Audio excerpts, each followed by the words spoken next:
Magandang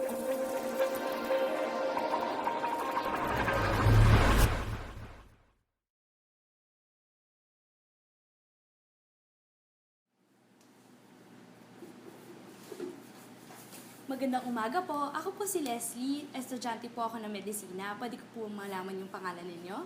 Pauline po. Okay, so Ma'am Pauline, ngayon po, examinin po namin ang inyong pandinig. So may mga ilan lang po tayong gagawin para malaman kung meron po tayong problema sa pandinig. Okay lang po ba yon? So magsisimula na po tayo. Para po sa una natin gagawin, pwede pong pakipikit lang po ang inyong mga mata. Okay.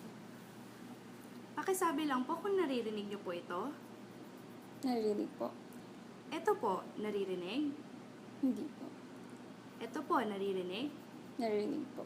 Okay po, pakidilat na po ang inyong mga mata. Para po sa susunod na gagawin natin, gagamit po tayo ng ganito. So, meron po kayong maririnig na parang ganito. Okay po? So, ito po, ilalagay ko po sa ilang bahagi ng inyong ulo. Okay lang po ba? Okay. So, pikit lang po muna tayo. May naririnig po ba kayo? Pantay po ba sa kaliwa at kanan na tenga? Opo. Sa susunod naman po natin gagawin, lalagay ko naman po to sa likod ng tenga ninyo. Sabihin nyo lang po sa akin kung may naririnig kayo. Okay po. Pakipekit lang po yung mga mata ninyo. May naririnig po? Pakisabi lang po pag tumigil na. Wala na po. Ito po, naririnig. Opo. Pikit lang po tayo. Ito po, naririnig.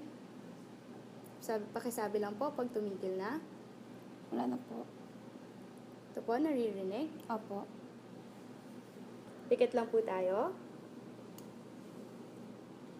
Naririnig po. Pakisabi lang po pag tumigil na. Wala na po. Ito po, naririnig. Opo. Maraming salamat po, Ma'am Pauline. Dito na po nagtatapos ang ating pagsusuri. Meron pa po ba kayong mga tanong? Wala na po. Maraming salamat po.